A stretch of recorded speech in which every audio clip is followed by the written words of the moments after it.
Hi, I'm Terry Cron, and I do the tech support. Been doing it for about 4 or 5 years. And we've been selling Cummins Select and Select Plus ECMs for quite some time.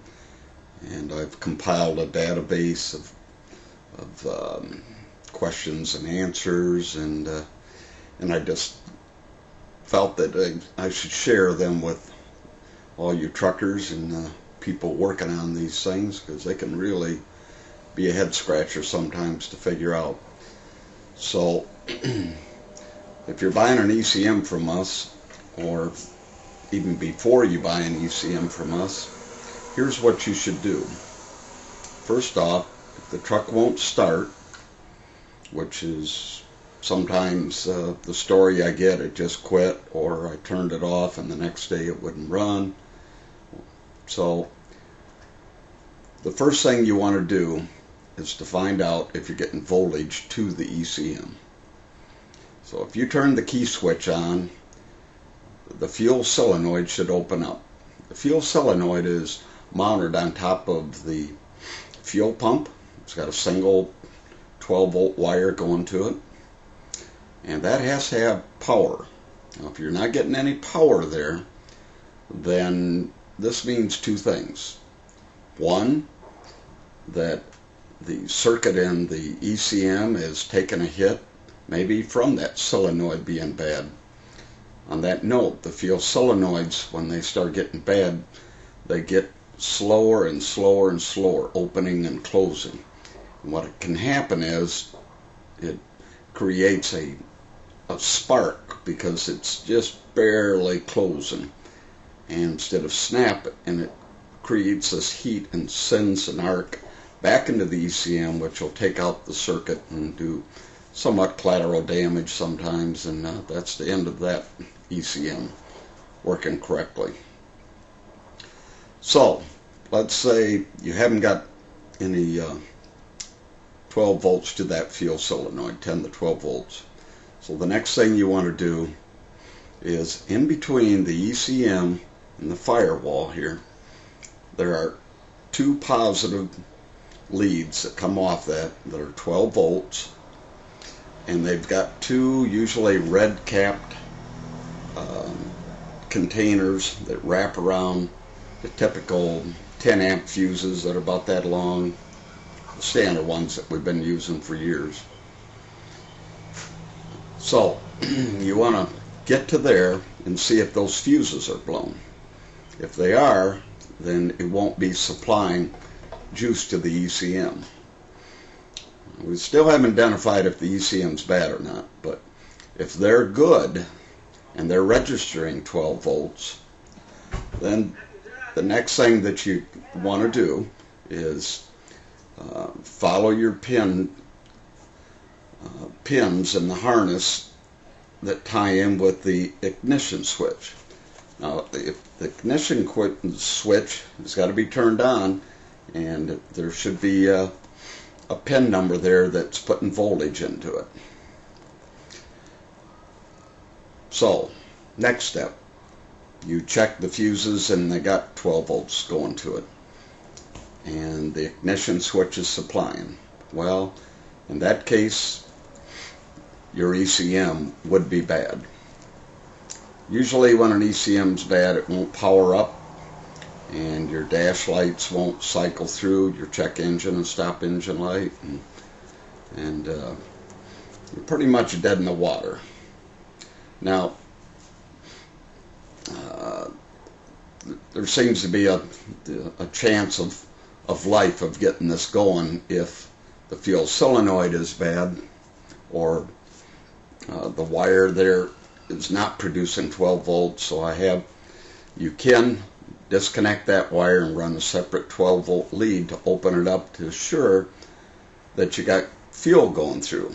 You still would probably need to crack that line and make sure that there is fuel going through it. That will take care of one part of the problem, but keep in mind the ECM supplies power through its power supply to the fuel solenoid that it opens up, and it also supplies injector power so it will fire off these injectors. So even though you get the fuel solenoid opening, you may still have a problem that the ECM's not producing any voltage to fire off the ECM. You may want to get a typical Noid light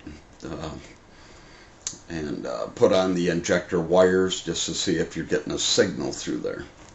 We will have them available later on the next few months. We've had quite a bit of requests for that.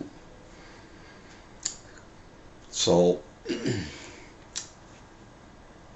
let's say that you're not getting good voltage at those two fuses. Let's say you're only getting 7 or 8 volts. Okay, the common specs on this is if it drops below 6.2 volts, the ECM will not light up, and it'll put it in a low voltage situation. Therefore, if you're registering 7 volts and then you hit the starter, you'll probably drop them below the 6.2 and it'll never start. At that point, you need to check your battery voltage right at the battery and see if you got 12 volts there. That voltage needs to match what you got at the fuses. If it doesn't, then you probably need to hot wire the 2 fuses to the battery with 2 hot wires and 1 ground, because that 2 hots and 1 ground are usually bundled all together, sometimes coming back to the battery. So you got to get that voltage in, and then you go back to just what I told you. If you got good voltage in and it still doesn't start, then the ECM would be bad.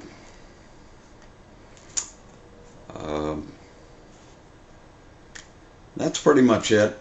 I have a cell phone of 727-424-6163. I offer free tech support. Plan on keeping this going as long as you keep making us a lot of business and what you have, and I want to thank you for all your business that you've thrown our way. And I guess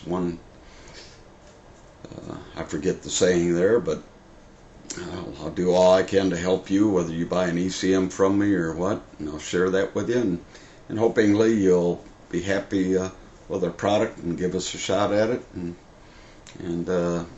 keep a nice strong business relationship. So, thank you very much, and I plan on doing a lot more videos, and you'll probably see a link below here that'll say all tech videos, and these will address how to go about checking fuel solenoids, injectors, throttle positioning sensors, the installation of an ECM. We'll see if we can get it all up there for you, and plan on creating a DVD, actually going out to a truck, and we'll make that available also later this year. We do have a special running on an Eaton MD200 engine analyzer scanner. It will cover anything with a 6-pin or 9-pin Deutsch connector. Any other connectors that you need would be extra. The OBD2 and 1 is additional, but this will let you read the fault codes on Cat, Cummins, Detroits that accommodate that 6-pin and 9-pin connector. You will be able to read them and erase fault codes, but you will not be able to adjust the parameters. But it's an excellent tool made by Eaton Corporation, and it's $850, and give us a call if you're interested. Thank you very much, and good luck out there.